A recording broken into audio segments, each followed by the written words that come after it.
Good evening. Leading the news this Friday, Alexander Haig withdrew from the Republican presidential race and threw his support to Robert Dole. U.S. and Soviet ships were involved in bumping incidents in the Black Sea, and the U.S. trade deficit went down for the second month in a row. We'll have the details in our news summary in a moment. Charlene Hunter-Gault is in New York tonight. Charlene? After the news summary, our lead focus is politics. First, Al Haig's withdrawal speech, then Vice President Bush's new stump speech. Next, 25 years after Betty Friedan's feminine mystique, the author and women from different generations look back. And essayist Roger Rosenblatt with some thoughts about spring training.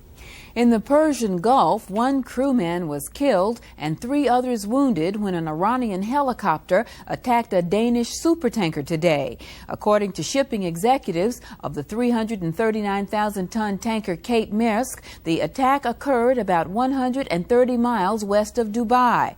The ship, carrying a full load of crude oil, was reportedly dead in the water after the attack. Secretary of State Schultz will go to the Middle East later this month to try to further the peace process.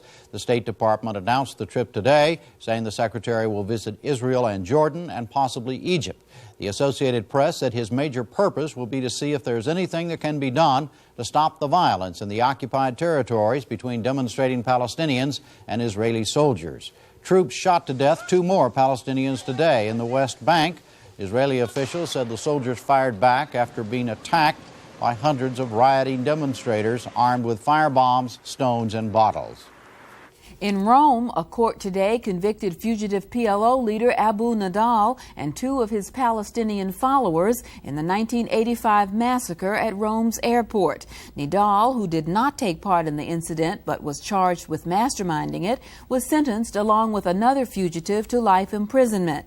The only terrorist in custody, 24-year-old Mahmoud Khaled, was the sole survivor of the attack team. He drew 30 years in prison. The attack occurred as holiday travelers crowded the airport's international departures terminal. It left 16 people dead and more than 80 injured.